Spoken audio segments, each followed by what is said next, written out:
Hi again. Hi. So first, just to be clear, this afternoon is not just about people sitting and listening to other folks' stories. The whole idea of this campaign, the Spaces of Learning campaign, is very much about the idea that together we all know a lot more than we think we do about what powerful learning looks like and requires. And one of the most valuable tools that we have at our disposal is to actively mine our own personal memories and experiences as they relate to powerful learning for insights that can help improve our professional environment. So what today is about is exploring some of that. And to give you a little bit of background about what gets us to this point, and then we'll hopefully segue us into an opportunity where we're all going to be able to share stories. I said I would give you a little bit more of my own. I've been obsessed for about the last 10 years with two questions. And I wouldn't say that I realized that I was obsessed with these two questions the whole time, but the first is, how do people learn? And what do we know about how people learn, and how can we start applying what we know about how people learn more directly to schools? Because as those of us that are educators know, amazingly enough, that isn't actually what's happening. So that was the first one.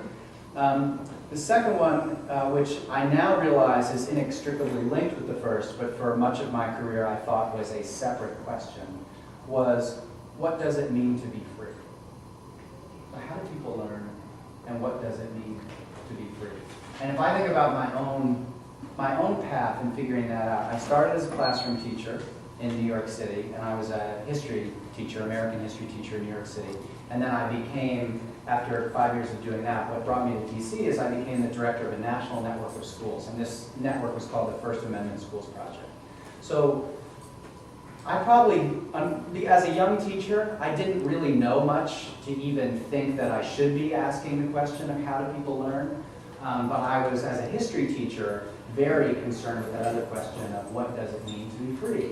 And in the way, the earliest parts of my career, I answered it all through, the what, the history, people, experiences, the actual things, the people, places, and things that I would teach in my classes.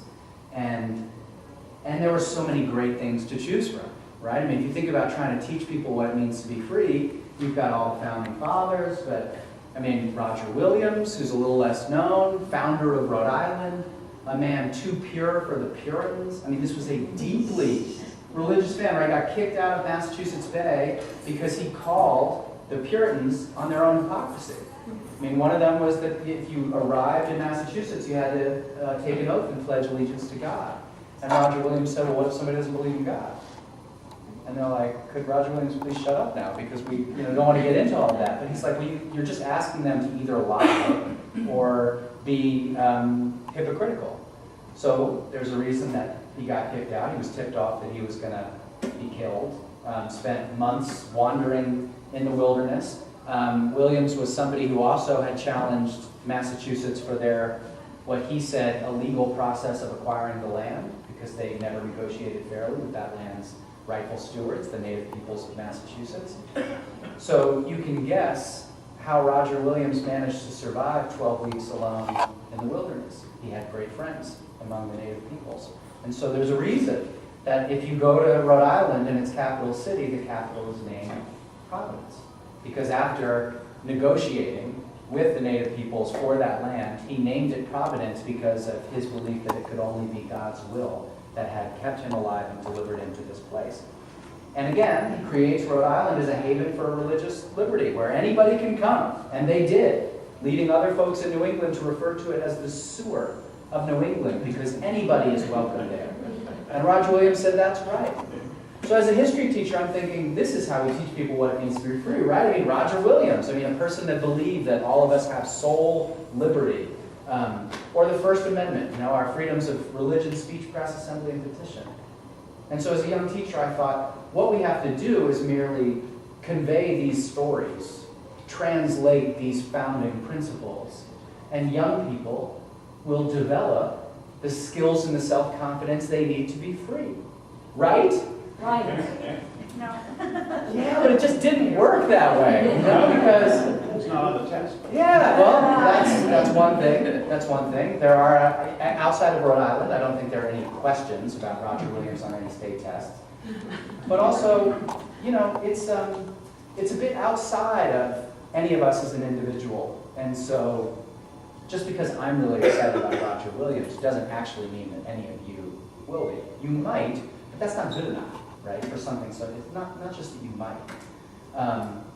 And then when I started to work with schools around the country, what I became even more aware, and again, this is the First Amendment Schools Project, so you can guess where we were coming from. But what became clear to me is just focusing on the what of education, you know, the content and the stories. It wasn't doing it. And actually in schools that were trying to create more democratic learning environments that you would expect in the First Amendment Schools Project, I saw a lot of schools where there was a lot of freedom, but not a lot of learning.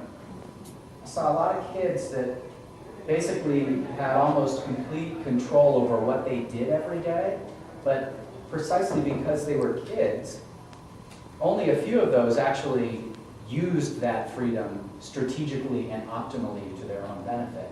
The rest just kind of acted like teenagers or want to act.